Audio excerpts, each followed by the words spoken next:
So without further ado, I just want to hand over to Rob Taylor. Cheers, Rob. Nice one. Cheers, Sam. And morning, everybody. Some faces I recognise, which is great. Some faces are new, so welcome along. I'm glad you've decided to spend an hour with us this morning. Really appreciate you being with us. Hopefully it's going to be an hour well spent. Also, just like to thank Sam and the Chamber for supporting this.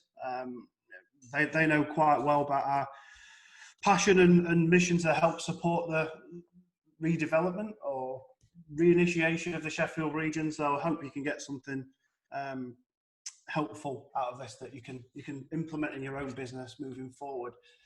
We're going to talk this morning about the 5 anchors of modern selling. It's something that has ultimately, through its formation, has led to mine and Steve's collaboration on the Plan, Grow, Do sales training process. It's a methodology that we've built together, which combines the best of Steve's vast experiences he'll tell you about shortly in selling, and my 15 years or more in marketing. As we'll explore and understand, we very much tend to have the same conversations, but from a different lens. And we always ask the question, is that sales or is it marketing? Is it marketing or is it sales? I don't think there's particularly that much difference anymore. And I think if you, as business owners, salespeople, marketers who are responsible for the selling function, if you can appreciate that more modern approach, there's huge gains to be had. Our Plan, Grow, Do training program has helped businesses locally, regionally, national, and businesses with international global reach really grasp this. So if you're sat as a smaller business, a sole trader business, or as a growing enterprise, and you're thinking, what's all this modern selling thing about? You're not alone. Even the biggest businesses in the world haven't yet understood how the online offline world works and supports you as salespeople or business owners. So we'll dive into that more about how that's been guided. Very briefly about me, like I said, I've actually got about 15 years experience in what you would traditionally call marketing, from a pre-social media age right through to today, where the advancements in technology, the advancements in what customers are expecting of a business owner is hugely different to what marketing used to be. And we're going to explore that later on. I share an office with Steve. And Steve, if you'd like to jump in briefly and introduce yourself, I think that's probably better than me talking for you. Yeah, hi everyone. So I've kicked the ball around a bit in the sales world.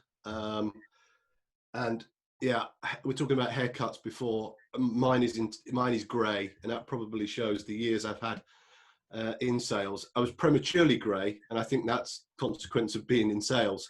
So I think whatever happens, my life has been guided by my profession and my passion for selling. I've been very, very lucky that I had a career in Shell International, which I left to set up my own sales business. And as Rob said, that's eventually led to Plan, Grow, Do. But that career was with Shell International. And I was very fortunate to be able to help them design how they sell. So I've had experience not only working from a very traditional base, but working with Rob, modernizing that. So I very much see how the sales process and the sales world has changed dramatically. Rob mentioned the point there being no difference between sales and marketing. We disagree, but ultimately we end up agreeing that the job of a business owner, a seller, is paper thin now between that role of marketing and selling.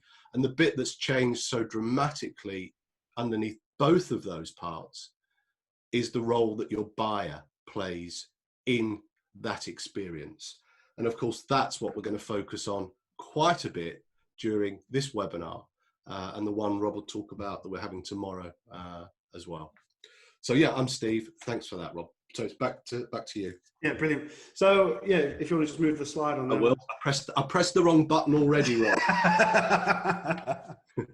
Excellent. So yeah, jointly we've worked, over the many years in companies or with businesses, small and large. Some of you may recognise my brand, the O114 marketing brand, which has helped a lot of smaller businesses in the Sheffield region get to grasp and take ownership of their marketing. As Steve alluded to, we share an office and have a lot of similar conversations with people. Our experiences took us working from the tiniest startup kitchen table entrepreneur business straight through to companies as large as Amazon, Shell, Premier Inn, Google, all with big, small, medium, all with the same structure and same premise to the training, which is the Plan, Grow, Do training, which is it's providing benefits for these people that implement the learnings that are in there. So we're really excited to share this with you today. I hope you can take some immediate takeaways from it and look how Plan, Grow, Do can support that. So we're going to talk about how you, as a business person, business owner, can help your customers teach themselves. Think about this from yourself when you are a customer rather than the seller, how you are exploring opportunities, how you're diving into that information that is abundant in modern world. Modern selling, we'll find out, is about giving insights, not just information, and there's a difference in that. We've got some examples to share with you there. Sales and marketing must listen better and respond with value. You know, what is that value? How do you respond? Do you listen to feedback, or are you just shouting about yourself constantly? A lot of people tend to do the latter. Your customers are buying more from you and not from the company or the brand. So modern selling needs to be more personalized, relationship-led as we'll explore.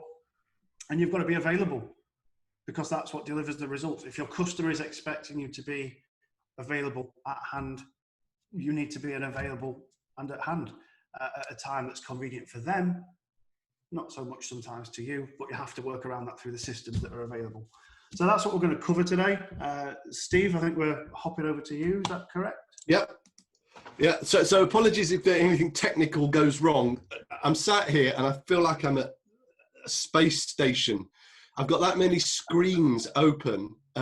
It's quite frightening, and that's all part of modern selling, isn't it? Getting our arms around the technology, because the hard truth about this is we have to shift.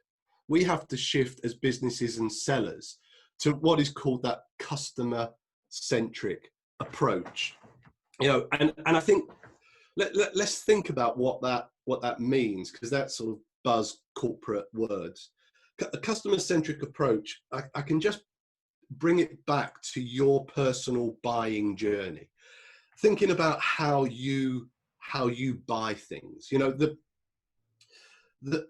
buying environment is the thing that's changed the most. If we think about you as a consumer, and we think about, and that's the B2C space, and we think about selling and buying in a B2B space, they used to be very different things. Yeah, our consumer behavior was very different to our business behavior. What's happened now is that line between how we act as a consumer and how we act in business is pretty much the same. And that's been driven by digitalization. That's been driven by access to information. So much so that our buyers' behaviors are no different now from when they're at home at the weekend looking at Amazon, when they're looking at Trustpilot, when they're looking at all of these more social sites, to when they go to work and they're spending company money on business assets or business results. So it's really important that we recognize that our buyers' behavior has changed. And it's really important that we recognize that the buyer takes much more ownership of researching the solution to their problems. And we'll come on to that in a little bit about what that means for you as sellers. But your buyer is much more informed than they ever were. I mean, just think, you know, what worked 10 years, 7, 5, 3, even 3 years ago is going to get you absolutely nowhere today. Traditional sales methods and techniques just don't cut it anymore with that informed buyer. You know, that speculative visit where you know nothing about the customer. You know nothing about the industry. You know nothing about the problems that they have. Just doesn't work anymore. And there are still too many businesses that are set up without this customer centricity at the heart of their sales approach. So to succeed in modern selling, you have to blend the best of the traditional approach, because that still works, folks, you know, account planning, building relationships, call preparation, you know, all of these things still matter, but you have to blend it with a much more modern approach to selling. And you'll see examples of that as we go through the webinar. That challenges some of us because of the habits that we have formed over the years we've done business. Or it challenges us because we like to sell how we like to buy. And that's a little bit of a problem, because we should be selling how our buyers like to buy. And you might want to write that one down, because that's quite a good takeaway. Even if I do say so myself. Right. So to avoid the fate of the sort of dinosaur business, the dinosaur salesperson, yeah, a suggestion is that as we go through each of the 5 anchors of modern selling, you honestly reflect into yourself and into how you sell, how you communicate to customers, and think about, you know, are you doing what you need to do, or is there more that you can actually do? So let's without further ado jump into the first one. And the first anchor of modern selling, we call help your customers teach themselves. Now, if we consider that at least 47% of buyers look at between 3 to 5 pieces of content before they choose to engage with a sales professional, and 51% of buyers actually rely on content to inform their buying decisions, you've got to ask yourself, are you providing that content? It implies, and we'll come on to this in a little while and much more in detail tomorrow, that your buyer's journey begins much earlier than the traditional salesperson perceives or believes it does. What this is telling you is that your buyer's behavior and your buying decision begins way before they engage with you. And Rob will talk much more about that in a little while. And it's about teaching them something that they can't research themselves. And we come on to what that teaching might look like in a little while. But this means your content needs to address different questions that happen in different stages of your buyer's buying journey, right? So there is a moment where I think I want something. That content has to teach me something that I hadn't already considered. And from that moment, you're bringing me through the sales process and the buyer's buying journey. But you have to have different content that teaches me different things at different stages. You have to highlight the business challenges, challenges that have potentially not yet been identified. And that's the key here, right? Because I mean, I'll tell you a story. When I used to rep around Sheffield for Shell lubricants, I used to have, and some of you might remember, I used to have this big pilot's briefcase. And in this big pilot's briefcase was every single brochure of every single product that we sold. So I knew it was a steel factory. I knew they were going to have, well, as part of the steel process, I knew they were going to have the need for greases, hydraulic fluid, gears or gear oils. And I would go into this factory and almost be saying, well, what do you want? It was crazy. The whole sales process back then began at that moment. And my goal was to just get through the door and build the relationship. Your goal now is to teach your clients, your prospects, your customers, something they don't know. And that is what gets you invited into the sales conversation. But be careful. There is a watchword here. Be careful that you do not overcreate content. There is an ocean of content out there. Some of it is good. A lot of it is bad. I mean, just think about your feeds and how much of it you just ignore. I mean, you're not going to hit the mark every time, but 70% of content that's produced by a business never, ever makes it to the hands of your future customers. So just by thinking about, is my content teaching my prospects or my customers something that they don't know, you have more of a chance to get your content in front of people that are likely to become your customers or prospects. If you don't, you are wasting time, money, opportunities, and worst of all, you're actually talking to the wrong people. And as you get into more of our training methodologies, talking to the right people is what we focus our training on, making sure you have more conversations with the right people.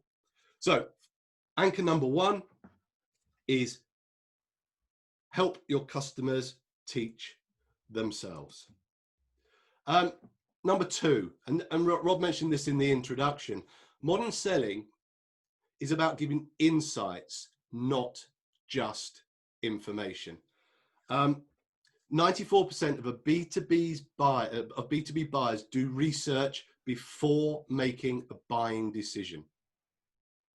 Now, that isn't just blah, blah, blah. Yeah, this isn't just spraying and praying noise. So it's easier than it's ever been before for your customers to access information around their business challenges. And they do it. You saw that from the previous slide. They do it. They research. They love researching. You know, people love to research. You know, and if they couldn't find a solution in the past, they might have done it through a referral from a personal contact. Eventually, they'd have no option but to speak to you. What you're trying to do now is to cut through all of that process, provide them the insight with your information that compels them to reach out to you in their buying journey. So today, every future customer of yours has that world of information at their fingertips, and they're definitely doing the research. You know, as I said, when we consider this, 94% do this in their purchasing decisions. Therefore, it's obvious that what your future customer needs from a salesperson has changed.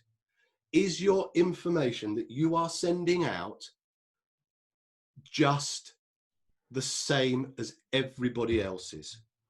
Yeah, I got a couple of inputs there to help if it would be useful. Now, I think in a sort of real world example of that, you know, I'll give a couple of examples. There is a high street car sale, phone sales shop. Then it was almost told then, wasn't it? The clues are in there somewhere. Inadvertently giving it away. And, you know, last time I wanted a phone, I walked into said shop and I said, I'm looking for a new phone. And I kind of set it up, testing them a little bit without asking a question or anything about my needs, what I wanted to use the phone for, what was best for me. The sales rep literally turned around and went, this is a good phone. Do you want that one? But he offered a few more words, and do you want that one? But he literally didn't ask me about my requirements, my needs or anything. Another one, if you go into the high street retail stores and you're looking for a new television, this was another true one a few months ago. We were looking for a new TV. I'd looked at all the televisions on Amazon, but decided I wanted to go into a real world store to look at it, to get an idea, a feel of the actual physical product, which is where a big strength of high street still lies. It's that tangible aspect. But I walked in, bear in mind I've done my research on Amazon, I've looked at the reviews of 3 different TVs, I've now narrowed it down to 3 different televisions that I want. And I'm not a big technical guy. The guy in the shop I said, I'm looking for a TV. I've heard this one's quite good. Could you tell me more about it? Or let me know if it's suitable.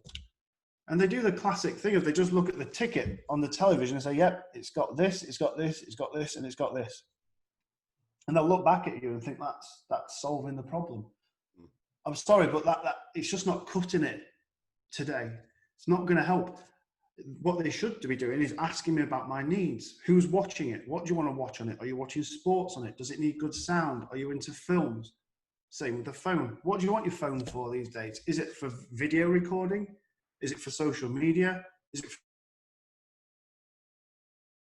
for streaming? What's the best for you? Then as a guide, which is more the role of the salesperson now, you're offering relevant insights that are putting the customer at the heart of that problem. You're not just listing information, because I've done that myself.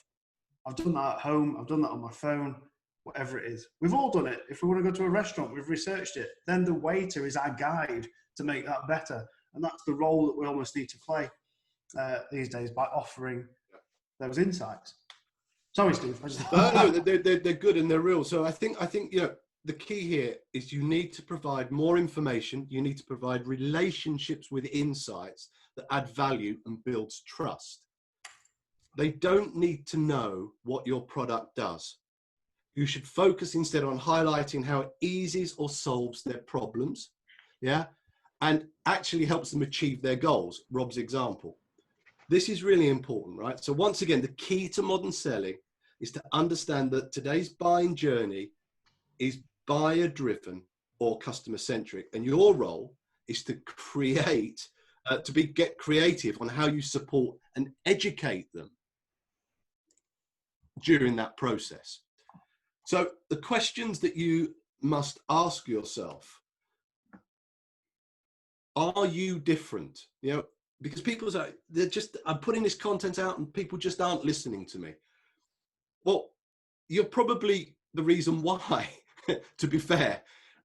Ask yourself, are you different? Do you stand for something that others don't or are not talking about? Are you making yourself memorable? Or is your message the same as everybody else's? And therefore, you are not providing that insight. You're just providing information. And if your information is driving your sales process or your content, you are missing the opportunity to engage with your buyer at the early stages of their buying journey. So that's the second of the anchors. Rob, we're moving on to 3. Yeah, and this is sort of a nod to the session tomorrow as well, but it's important to place it here, just because as an overview of a modern sales approach, it really fits. But yeah, so your sales and marketing must listen better and respond with value and start, as we lead into number 4, about building more relationships or having more of a focus about relationships. And we're all waking up every morning in a new environment these days. The new normal, as I wrote in an article the other day, isn't particularly new. It's just a lot of people have been forced into using technology that they've never really felt comfortable using before. They're just used to selling in the way that Steve mentioned with the briefcase. Basically, they're doing the digital version of a briefcase. They're getting all their flyers out, throwing everything out on their socials, on their websites, on their emails, and hoping something sticks. But it's not going to stick, because right now, many of our markets and many of our customers have just disappeared. A priority for them isn't buying your service yet. So we talk more and more about putting customers and potential customers in what we call a holding pattern. So you're not going out there saying, buy my stuff, buy my stuff, buy my stuff, because you're shouting more and more into a void. And when that potential customer is then in need of your service or your product, because you've been shouting about yourself for so long, they're not going to use you anyway. It's like the annoying guy in the pub or the bar or the cafe that just talks about themselves.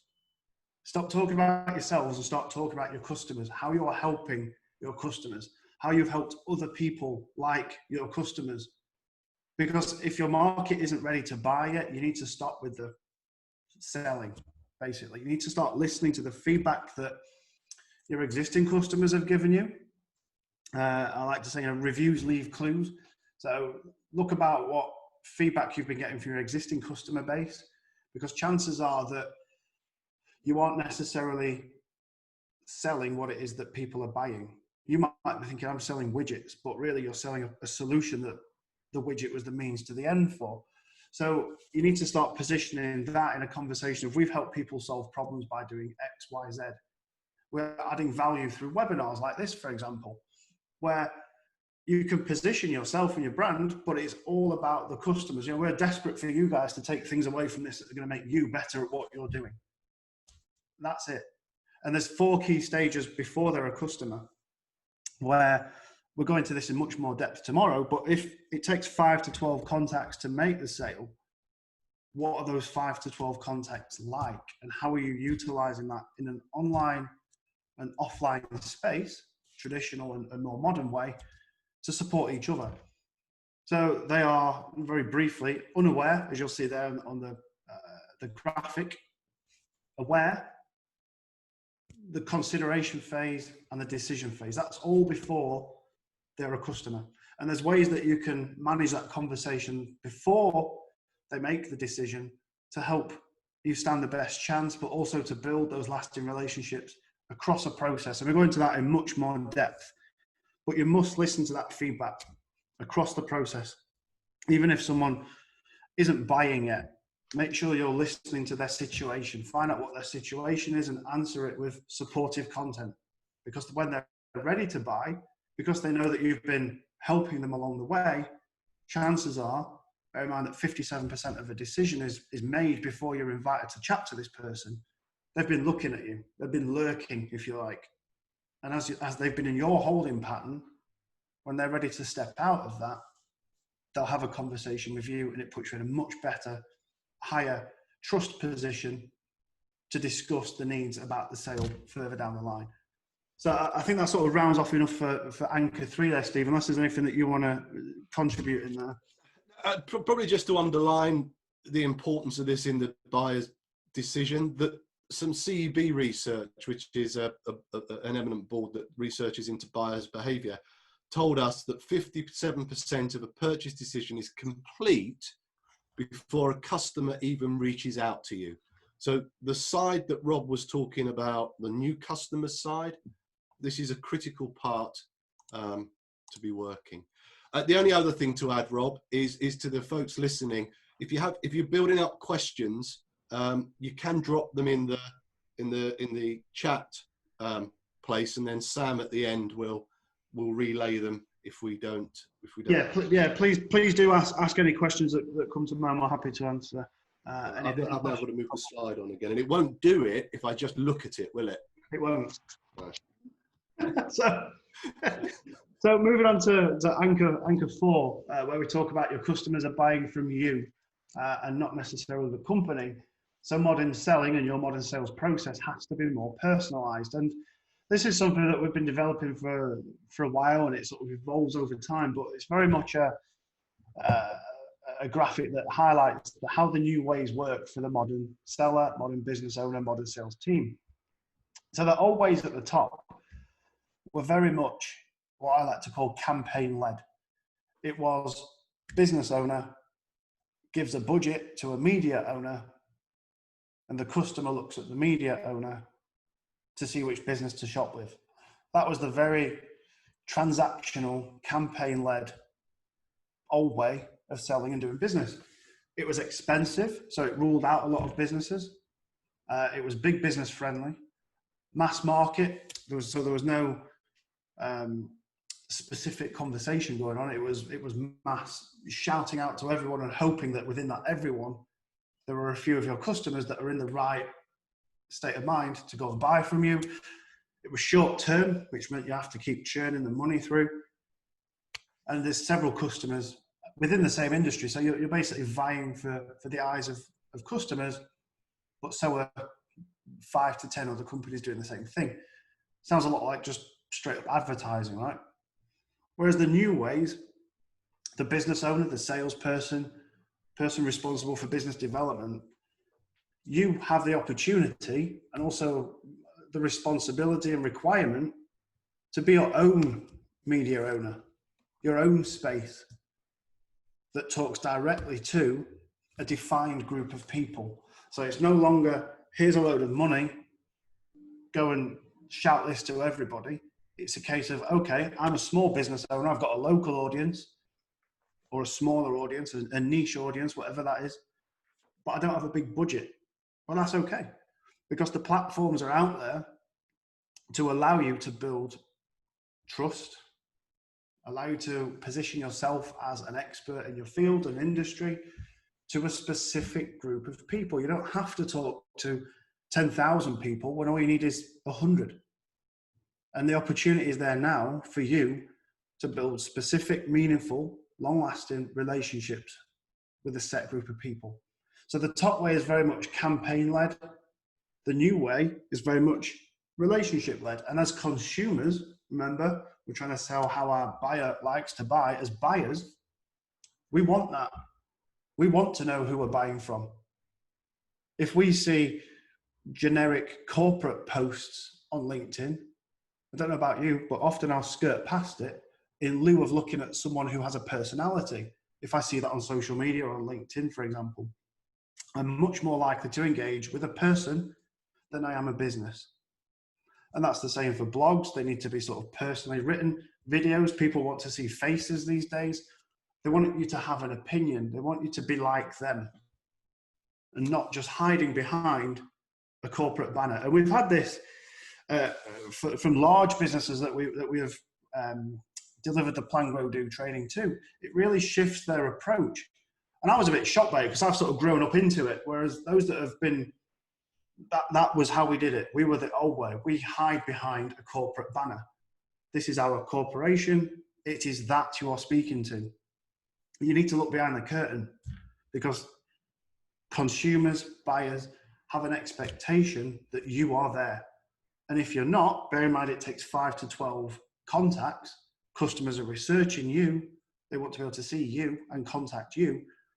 If your competitors are and you aren't, then who's standing the better chance of getting that call to have a conversation about the service provision? So it's very much a case of understanding your buying journey, which is anchor 3, and listening to the feedback. But also, how are you currently positioned? Are you hiding? Can you honestly say that you are the personal go-to expert for your business, or is the company brand? And that's not saying that you don't have to reference the company brand. Of course, we're not saying that whatsoever. But you need to be the voice of it. Because if you went into a one-to-one real life meeting at a networking event, you wouldn't walk in behind your banner. You'd walk in as you representing your business. You have to do that online as well. And online doesn't just mean social. I think that's just a little addition there. Online doesn't just mean social media. Online means your digital footprint across platforms, whatever that may be.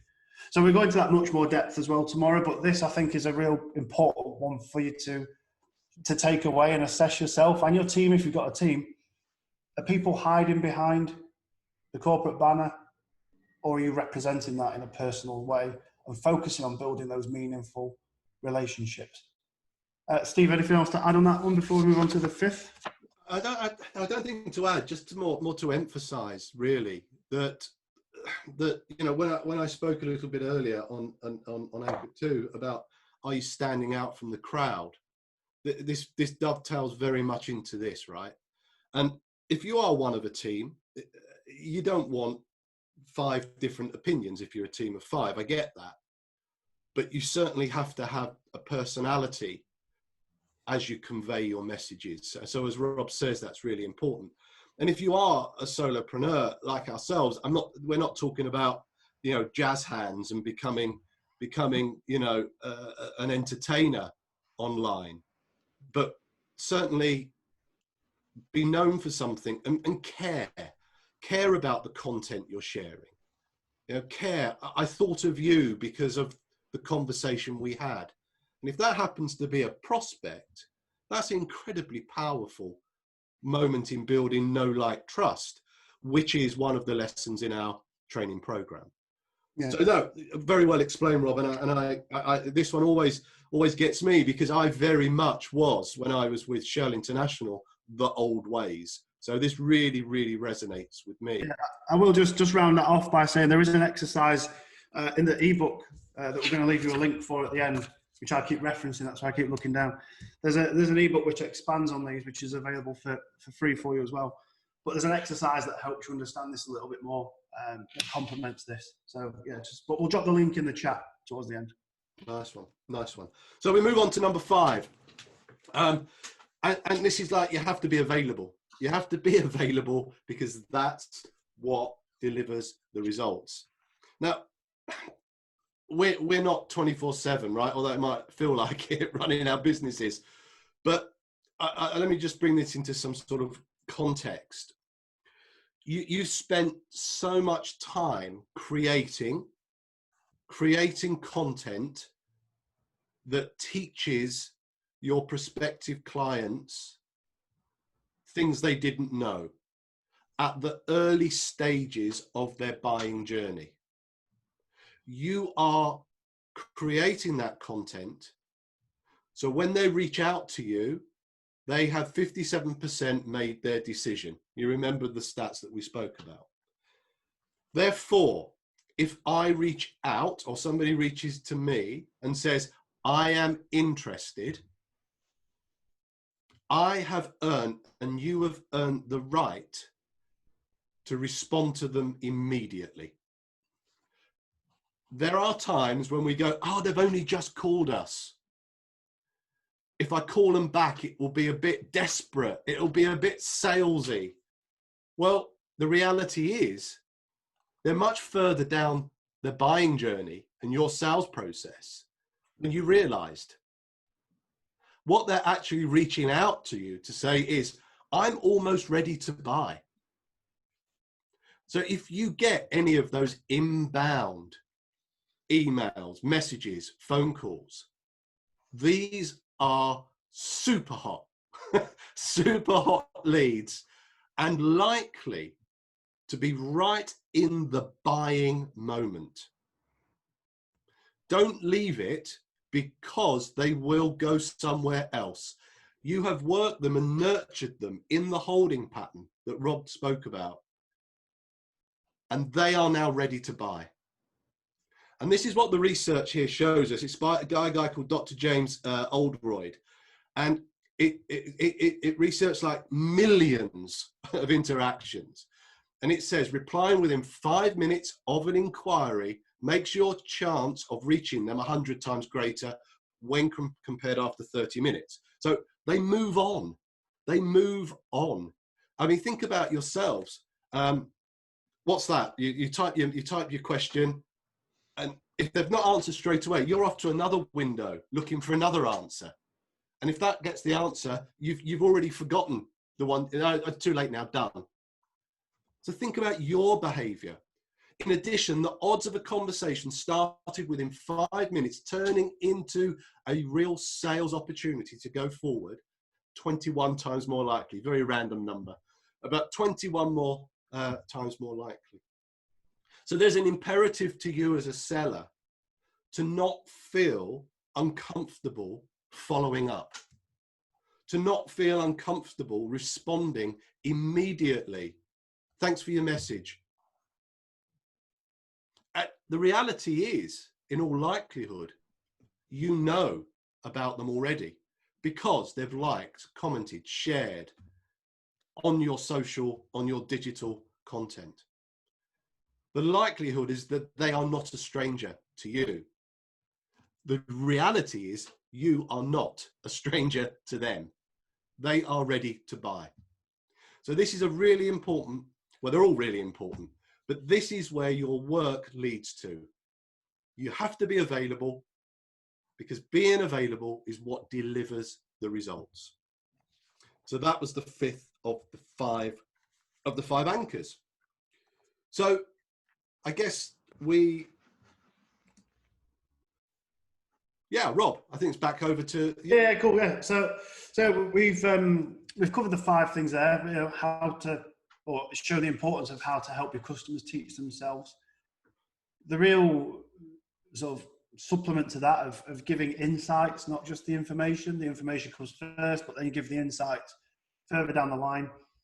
Your sales and marketing function, if that's just you responsible for both, then, or if there's teams separate in silos, they both need to listen. They both need to communicate better and respond with value that supports the other. Customers are going to buy from you or more from you and not necessarily the company. So modern selling has to have an element of personalization to it. Think about how you are currently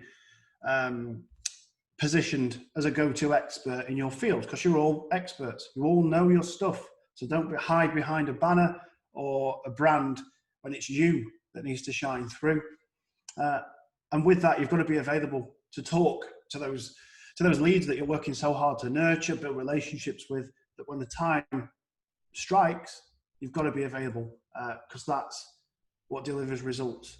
Steve, I think you've got a follow-up on that, another slide on that? Yeah, there's one more slide to come, and then Sam, if you could be ready with the questions. I guess as we move into that, we would be very grateful for everybody on this webinar. If you would be prepared to connect with us on LinkedIn, and share to your networks if you found value in this, because actually that starts to talk to our future prospects at that very start of their buying journey. So if there's any endorsement or just tag us into a post, we'd be incredibly grateful for that. So yeah, the last slide, Sam, and it's over to you, my friend. Thanks, gents. That was really, really interesting, actually. Some really useful tips. I really like the one, especially about the personalised content. That will come in handy. Is it possible for us to share the slides with everybody on the call? Yeah. Yeah, okay. I'll share those slides. And Sarah, I'll just add on that. I'm just sticking the link in the chat for access to the ebook. So if you want that, then that's in the chat. And that has all the slides in it, Sam. Brilliant. Right. Okay. So everyone can grab that from the chat box. So we have got the guys for another 10, 15 minutes. So there isn't any questions in the chat box. So please do, if you've got any questions, please pop them in the chat box, or I am happy to come to you if you want to raise your hand. But Rob, would you mind just stop sharing screen just so I can see if anybody raises their hand? Happy to come to you and you can ask it directly.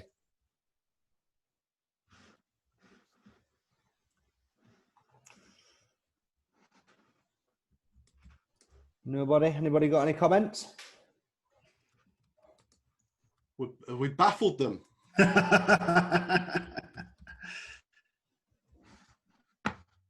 I'll just give it 30 seconds to see if anything comes through. Yeah. Nice one, Kaylee. Thank you. I'm glad you found it helpful. Yeah, appreciate that. Thanks, Kaylee. Just a plug for tomorrow's webinar, Steve.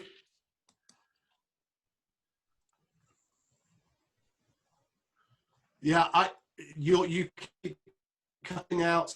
Did you just say tomorrow? Yeah, apologies, my internet's... I think he did. let me say, yeah.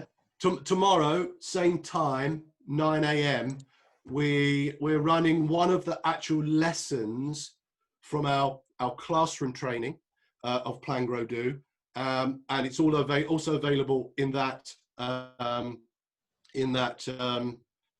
online course. It's about effectively talking to your customers before they are ready to buy. So that webinar, the link is on the Sheffield Chamber website. I don't know if we're able to put it in the chat box just quickly. Can access that. If not, it's on the Sheffield Chamber website. It's all over LinkedIn and it's all over Twitter as well. So Rob and I are back here tomorrow at 9 a.m. for that one. And in that, you will learn how to talk to customers before they are ready to buy. Thanks, Steve. Can you hear me? I got you. We got you back now, Sam. My my internet bandwidth has just dropped dramatically. So I've just shared the link to tomorrow's event. It doesn't seem like any questions have come through. Everyone's just saying thanks and hopefully see you again tomorrow. So yeah, I think we'll bring it to a close there, unless there's anything finally that either Rob or Steve you want to add. No, just thank you for joining us. It's good to see you've all enjoyed the session. So yeah, make sure you implement stuff. Whatever you've learned, just try and take one little thing away you can work on today and this week. That's going to hopefully improve things and position you better moving forward. But hopefully we'll see some of you tomorrow as well. Great, thanks, Rob. Yeah, I hope you all found it useful. I certainly did, and hopefully see you all same time tomorrow. Good stuff. Cheers, guys. Thanks, everyone. Take care. The Zoom wave. Why do we Zoom wave?